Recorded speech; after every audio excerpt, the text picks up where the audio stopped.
ce que les non-musulmans disent sur Imam Hussein alayhi salam et la tragédie de Karbala. C'est le sacrifice de Hussein qui a gardé l'islam vivant, ou bien dans ce monde il n'y aurait personne pour prendre le nom de l'islam. Ceci a été dit par Swami Shankaracharya.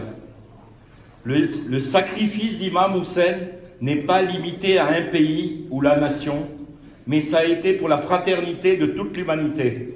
Docteur Rajendra Prasad. Imam Hussein a donné sa vie il y a aujourd'hui 1300 ans de cela, mais son âme indestructible gouverne les cœurs du peuple, même aujourd'hui. Docteur Radha Krishnan. Je félicite les musulmans parmi qui Hussein, un grand être humain, est né, qui est retourné et honoré totalement par toutes les communautés. Ma foi est que le progrès de l'islam ne dépend pas de l'utilisation d'épées par ses partisans, mais le résultat du sacrifice suprême du grand saint Hussein, Mahatma Gandhi. Dans l'ordre de garder la justice et la vérité vivante, au lieu d'une armée ou de plusieurs armées, le succès peut être réalisé en sacrifiant des vies, exactement ce que l'imam Hussein a fait. Rabindranath Tagore. Le sacrifice de l'imam Hussein est pour tous les groupes et communautés un exemple du chemin de vertu. Pandit Jawaharlal Nehru. La meilleure leçon que nous tirons de la tragédie de Karbala est que Hussein et ses compagnons étaient de fervents croyants de Dieu. Ils ont démontré que la supériorité numérique n'entre pas en ligne de compte quand il s'agit de vérité et de mensonge. La victoire de Hussein, malgré sa minorité, m'émerveille. Thomas Carlyle.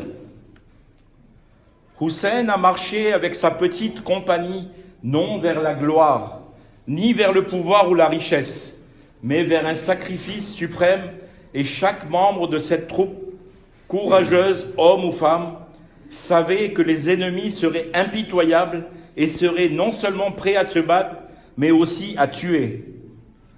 L'eau ayant été refusée même aux enfants, ils ont supporté la soif sous un soleil ardent au milieu d'un désert brûlant, et à aucun moment nul n'a vacillé, et ils ont tous courageusement fait face aux plus grandes épreuves sans faillir. À titre de rappel, personne ne se lasse à aucun moment jusqu'à aujourd'hui d'évoquer le champ empourpré de sang à Karbala, où le petit-fils de l'apôtre de Dieu est tombé le tout dernier en martyr, torturé de soif et entouré de gardes de ses proches massacrés, jusque dans l'émotion la plus chaleureuse, la plus dévouée et la plus profonde, le chagrin le plus effréné et l'exaltation d'esprit face auquel la souffrance, le danger et la mort se limitent à d'insignifiantes vétilles. Chaque année, le 10e jour de Muharram, on réévoque la tragédie en Perse, en Inde, en Turquie, en Égypte, et à tout endroit où une communauté ou une colonie chiite vit. Alors que j'écris ces lignes, tout me revient. Les psalmodies et lamentations, les sanglots, les habits blancs rougis par le sang, des mutilations volontaires, la griserie de chagrin et de compassion. C'est écrit par Brown, Literary History of Persia.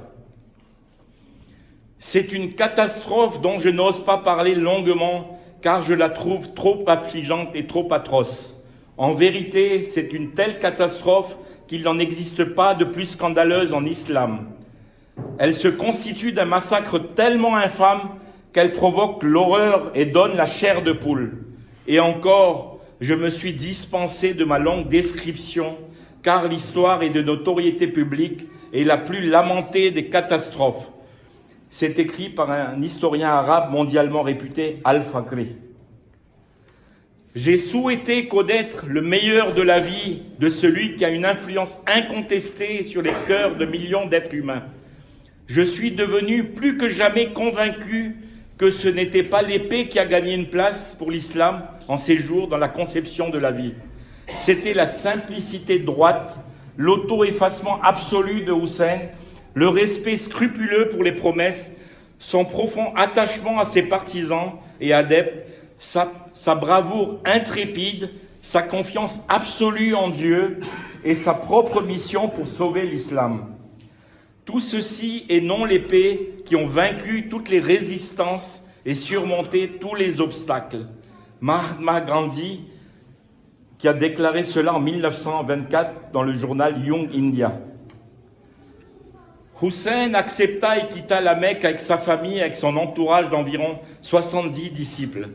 Mais sur la plaine de Karbala, ils ont été attrapés dans une embuscade mise par le calife Yazid. Quoique la défaite soit certaine, Hussein a refusé de lui prêter serment. Entouré par une grande force ennemie, Hussein et ses partisans ont vécu sans eau pendant 10 jours dans le désert brûlant de Karbala. Finalement, Hussein, les adultes et quelques enfants masculins de sa famille et ses compagnons ont été découpés en morceaux par les flèches, les épées de l'armée de Yazid. Ces femmes et des enfants restants ont été pris comme des captifs par Yazid à Damas. L'historien renommé Abu Rayyan al-Burani dit « Feu a été mis à leur camp et les corps ont été piétinés par les sabots des chevaux. Personne dans l'histoire de la sorte humaine n'a vu de telles atrocités. » C'est sorti dans le New York Times en 1979.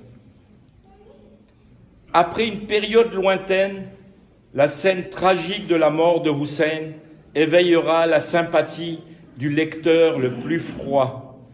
Professeur Peter Chelowski, professeur of Middle Eastern Studies, New York University. Salawat par Muhammad.